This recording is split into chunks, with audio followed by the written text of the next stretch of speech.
सुरभि और राकेश दोनों एक ही शहर से थे।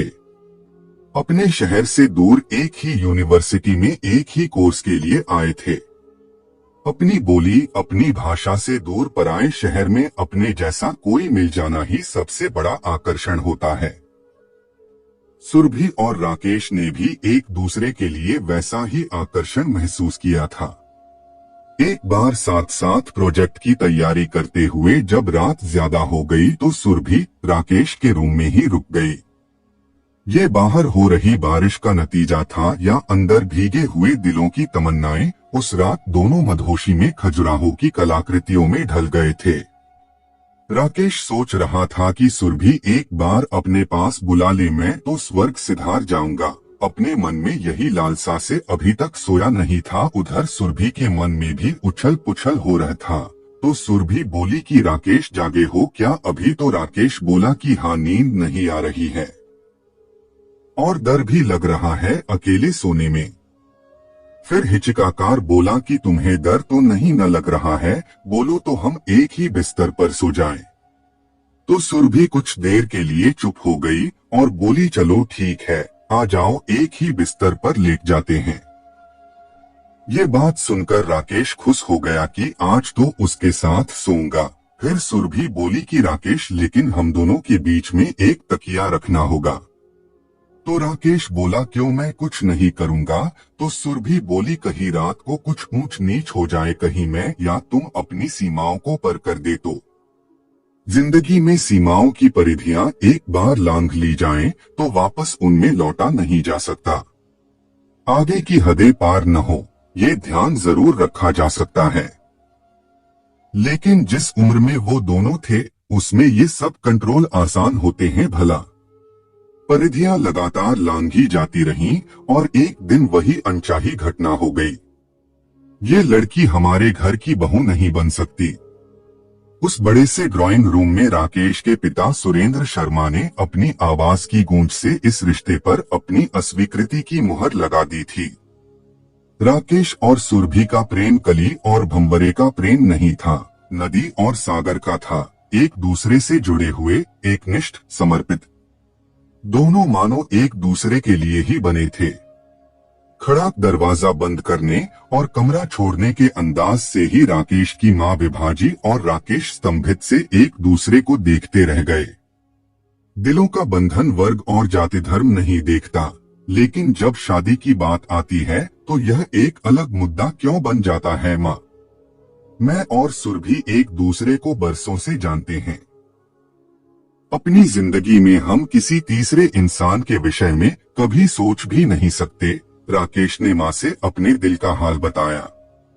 मैं सब समझ रही हूँ बेटा, बचपन से लेकर आज तक समर्थ होते हुए भी तेरे लिए कई बार मैं अपने ईगो को ताक पर रख चुकी हूँ।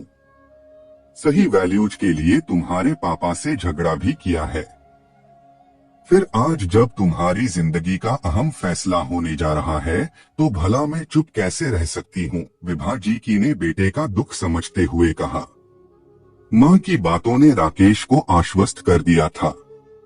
बचपन में वो जब भी अनिर्णय की स्थिति में होता तो मां उसे अपने आंचल का सहारा देकर उबार लिया करती। राकेश ने याद किया, पापा ने भी उसका भविष्य सुधारने के लिए कड़ी मेहनत की थी।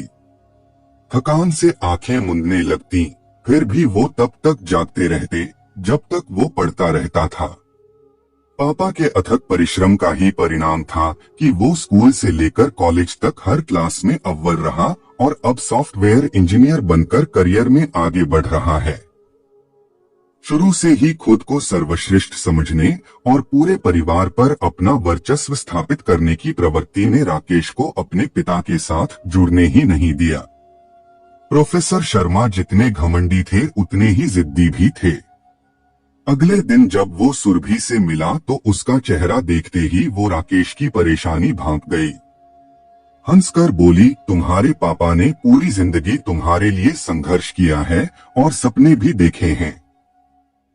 अब जब उन सपनों में रंग भरने का समय आया है तो तुम उन्हें निराश नहीं कर सकते। मैं तुम्हें ऐसा करने भी नहीं दूंगी। सच पूछो तो मैं तुम्हारे काबिल भी नहीं हूँ, कहीं पर कुछ तो गलत है। कहीं कुछ गलत नहीं है सुरभि। इस समय हम नहीं पापा गलत हैं।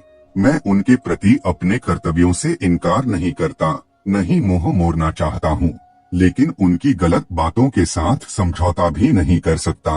राकेश की बातों में दृढ़ निश्चय छलक रहा था। राकेश ने सुरभि को अपना फैसला सुनाते हुए कहा, मैंने तुमसे प्यार किया है और प्यार करना कोई गुनाह नहीं है। ये सिर्फ मेरी ही नहीं, हम दोनों की जिंदगी का सवाल है। घर में जैसे दो गुट बन गए। एक ओर डॉक्टर विभा शर्मा और राकेश और दूसरी ओर अकेले प्रोफेसर शर्मा। विभा जी अब उम्र के उस कगार पर पहुंच चुकी थीं, जहां पुरुष का वर्चस्व सहन करना उन्हें अनुचित लगने लग रहा था।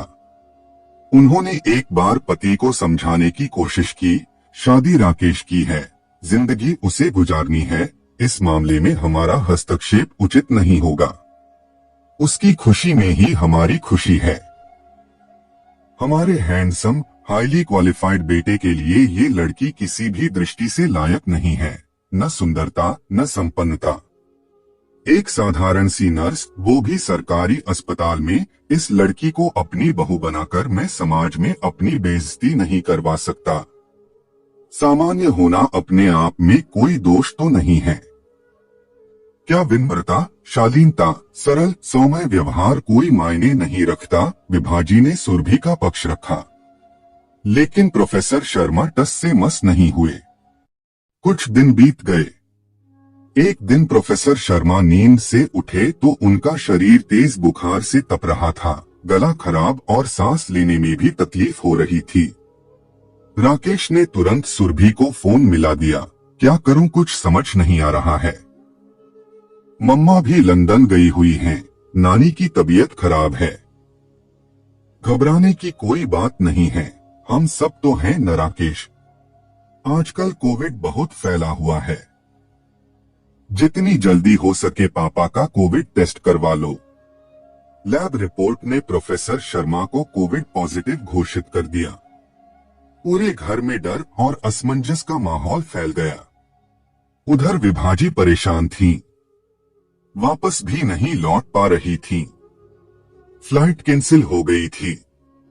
आखिर विभा जी ने सुरभि को पति की देखभाल का पूरा दायित्व सौंप दिया।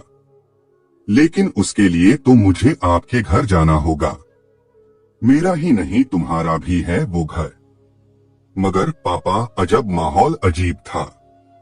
प्रोफेसर शर्मा जिसे नापसंद करते थे, वो ही लड़की सुबह से शाम तक उनकी दिलोजान से सेवा में जुटी थी।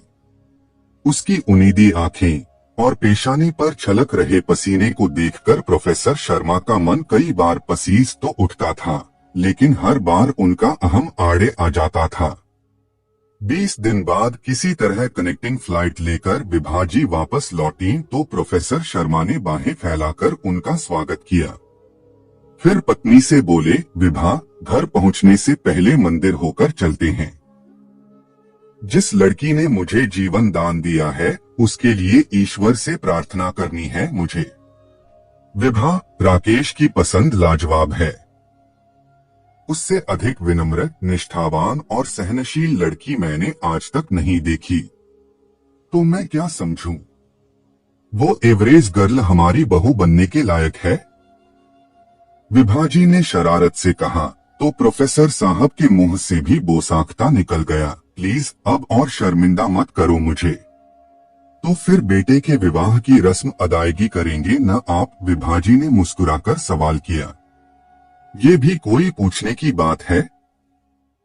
अगले हफ्ते सरकारी दफ्तर खुलते ही रजिस्ट्रार के ऑफिस में शर्मा दंपति ने बेटे की शादी के लिए अर्जी दी तो राकेश की आंखें नम हो गईं।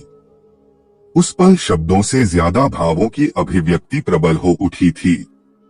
माँ, विभा जी बेटे की बात बीच में ही काट कर बोली, मैं जानती थी तुम्हारे प्यार का बुखार एक दिन पापा पर भी जरूर असर दिखाएगा। देखो अब सब ठीक हो गया।